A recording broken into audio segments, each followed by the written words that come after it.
Hey everybody, what's up? This video is against chemztry, as you can see, and he is an 11% winner over nearly 500 games, I think, with an average buy-in of $43, so I guess he's playing the $50 games, which makes him, I think, a good candidate for a video. He's the sort of guy that you might meet as you move up if you're playing at the lower stakes, so I thought this match would work out pretty well. And at the start of the match, I haven't played him before, as usual trying to find out what he's all about. I limp my king queen, and I'm pretty much happy to call most raises up to 4x here. And he checks, and he checks. I'm in position. Obviously I'm going to have a stab at this board. The ace is not the sort of card that I'm going to think he's likely to have after he's checked, and even though I'm unlikely to have it when I limp, it's still a good flop in my opinion for me to stab at. So I take a stab, get called, and with the 3 of spades on the turn, that completes a spade draw, puts out lots of little straight draws. So not much chance that I can take this down. It's not a good card to fire the second barrel on, in my opinion. And I check behind, and the 5 pretty much kills any chance I've got here. And when he bets 50, I'm happy to let this go. Alright, he min raises, I flat call, and I've got an open-ender with 2 overcards. Of course the jack's not going to help me very much. And I check. If he bets here, then I would probably not get too aggressive at this stage of the match. It's true that I've got a lot of equity here, and obviously quite a lot of fold equity, but I'm just going to play a small pot, try and get a feel for this guy. Not looking to get my whole stack in here on a draw in the second hand. And the 5 of clubs doesn't help me much. Check, and he checks behind. And then the 4's no good, and he bets 45. Not sure what he's doing, but even if he's taking a stab with ace x, I can't beat that. So I'll let this go. Alright, limp with my queen 9, and he 4x's me pre-flop. Pretty aggressive action from him, and queen 9 is not good enough to compete here. So I'll fold. Here he min raises, and I decide to 3-bet him early. I've got a pretty decent hand, and I want to know how he will react to the 3-bet. Most of the time I'll probably flat this, but I'm, as I say, trying to get a feel. And when he folds this, I'm now thinking tight aggressive, and I might just pop back and show you the evidence for that. First of all, this hand here, when he never c-bet the flop. A loose aggressive guy is going to c-bet nearly every flop, and so that's making me think the sort of tight part. And here he 4x's my limp, that's obviously aggressive, and here he's min raising but folds to my 3-bet, and these are the classic signs of a tight aggressive player rather than a loose aggressive player. And now that I know he's tight aggressive, I'm thinking that he's a good candidate for 3-betting pre-flop fairly light, and he's also the sort of guy that I could possibly run a bluff against.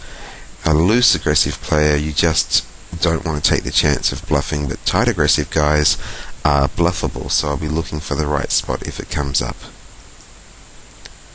Alright, limping with my queen 4, and he checks. If he had have attacked my limp, then I would have to rethink my limping policy, but he's letting me get away with it. And I think the one that he 4x'd, he just had a hand.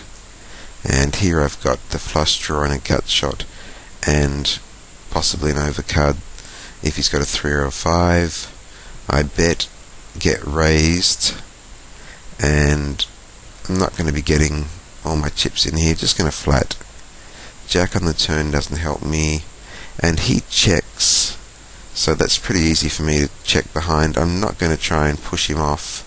I don't think I'm going to fold him out, and I want to see if I hit miss on the river. He checks it down as I do, and he turns up with king 5. So this guy's a decent player. He figured I wouldn't have an ace after I limped, I guess, and that his 5 was probably good there with a top kicker. That was a good raise from him on the flop. I don't like the fact that he checked behind on the turn, or he checked on the turn, sorry. I think that's actually a weak play. He should have followed up with a second barrel there. He missed some value because obviously I would have called.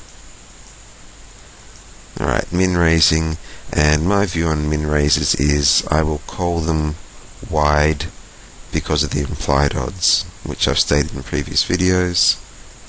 And here I hit top pair, checking for pot control, not going to go nuts here. And jack on the turn, I check, he checks behind, and now a beautiful river queen. Not much point me checking. I'm going to bet here, trying to get value from ace X and any other hand that he may have, for example a pair between the 5s and the queens, or possibly a jack as well. Can't be too greedy. I think the perfect amount's about 120, and I get looked up by a jack, so that turn obviously helped me. That was nice. And also we see that his pre-flop min raising range is pretty wide. Alright, limping with suited connectors. Would call a decent size raise on them at this stage. And we've hit middle pair. Stab. This is not the sort of pair I want to trap with. It's way too low for that. And take down the pot. Min raising. Calling wide as you expect.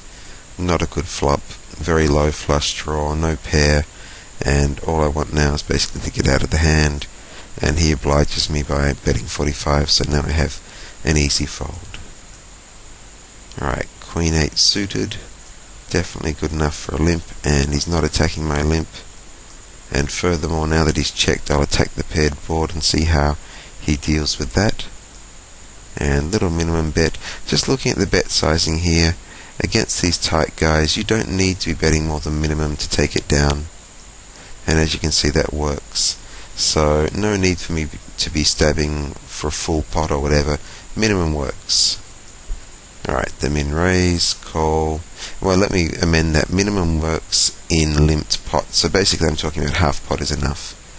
And here obviously I've got no real connection, just a horrible little backdoor flush draw. So he can take this if he wants it, which apparently he doesn't. And now he changes his mind with the big bet on the turn. All yours, sir.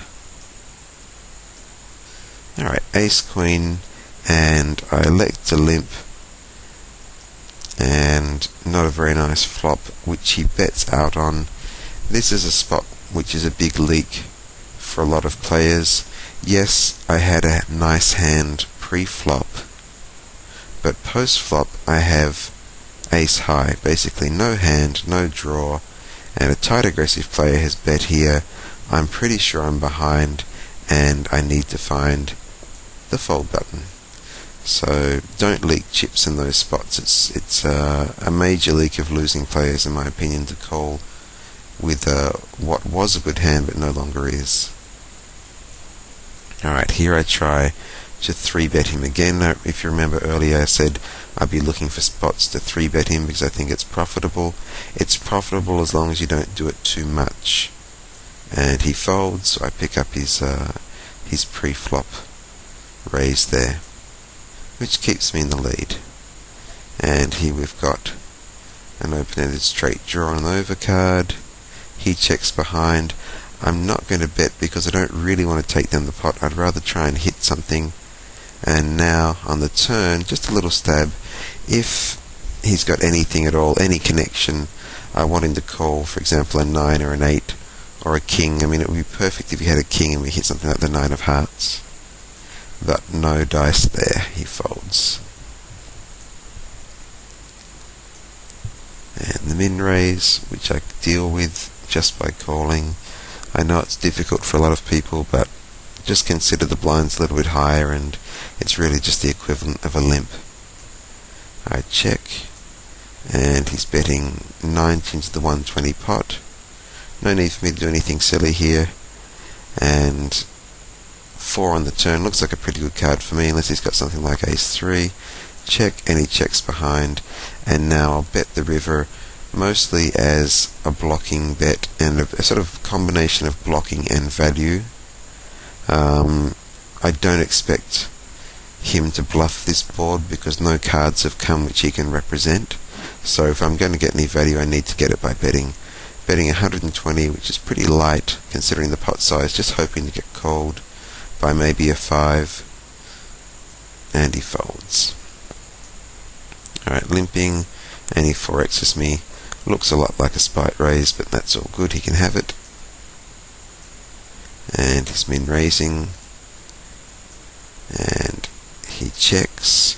I hit on the turn, probably should bet, but I'm giving him a chance to do something silly, and he doesn't, and now I've hit 2 pair on the river. 90, probably a little bit heavy there, and he folds. In hindsight, I wish I bet 60.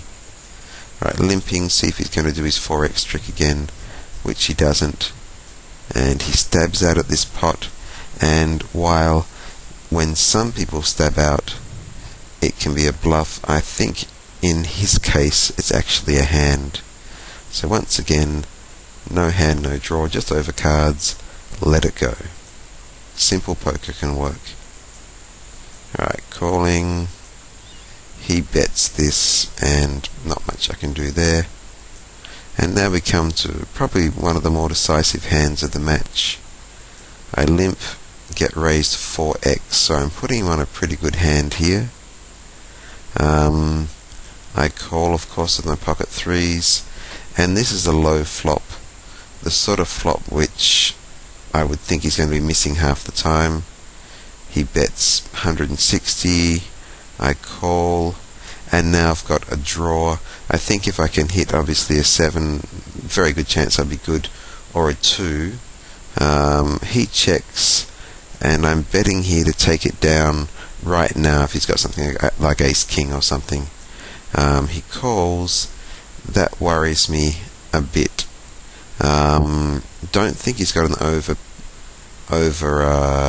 pair, but he could well possibly have something like a7 or a6. He could have like 2 hearts, like king queen of hearts or something, and be playing it slowly.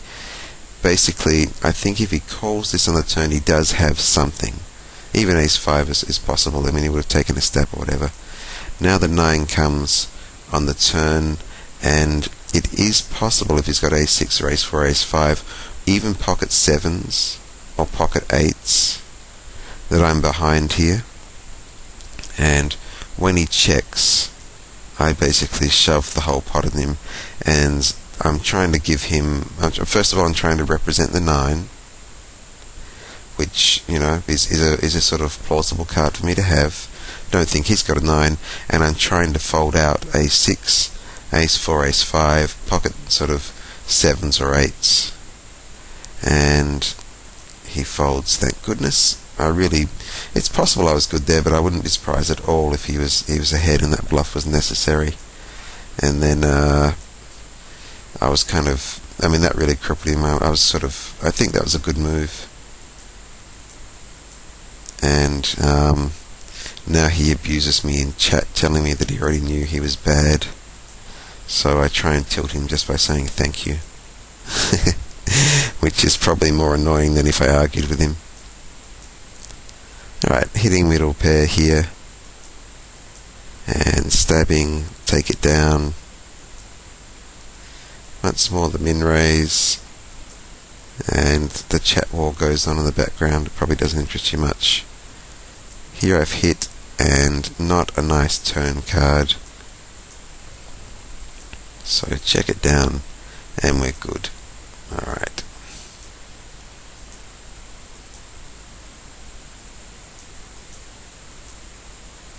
And he raises 4x. We'll fold up our queen 5. Got him down to about half a stack, and now how are we going to finish him off? And he's raising, and I'm calling the raises really, really wide, but not that wide. And more 4x. He's looking a bit tilted to me. If I could just catch a hand. And yep, he's getting quite aggressive now. He's quite annoyed, I suspect. This is not a nice flop, and he c-bets and takes it down. Here obviously I limp because he's been 4xing quite a lot, and if he raised I would have shoved. Unfortunately, perfect timing after he raises the last several hands. This time he decides not to, and quite a connected board. I'm betting now to push off anything, or to make, say, a 10 or an 8 pay if he's going to call on a bad draw or a king, and he folds. And not calling on my 2-6. Here I'm in raise to stop him sort of being aggressive. I just want to get in cheap, and it does not work. So we'll fold, and you can really see he seems to be quite a lot more tilted than he was earlier in the match. So showing that bluff really annoyed him. Here, obviously this is a nice card. He bets pot, trying to represent a 7, and personally I don't really believe him, but I'm not going to shove on him. A flat call, and now he bets 250 on the river. Bit of a tricky spot. I mean, I've got the idiot end of the straight, but I don't think I can fold. And he turns up with ace 10, so he took a complete bluff there on the turn. And this is kind of the advantage of calling his min bets wide. He can't really put me on a hand, and that was a pretty ordinary bluff on the river. Once I've called on a 3, 4, 5, 6 board, I'm unlikely to be folding when a 10 comes. Alright, more min raises. This time I fold. Folding, and here he min raises, and I flat. Not a very nice flop. He stabs, and I really have to give this up. And folding because he's being so aggressive pre-flop. Call, miss, and betting a different size stab here. Not really sure what this means. Could be that he's hit and wants some action, but I'm not going anywhere. And here I'm in raise again. He shoves, and not really that happy. I decide to call. I just feel the way the match flow is going with his tiltiness and increased aggression, I could well be ahead here. I mean, he could have anything like, king 10 or whatever. I call this, and he's got ace jack. I'm dominated, and a jack on the flop seals my fate. Not really sure if it was a good call or not. I just think the way his increased aggression had been going, it was probably right. Alright, he min raises, and I fold, and I'm taking the min raising to him because he's sort of increased his pre-flop aggression, and I take down a pot, which is nice.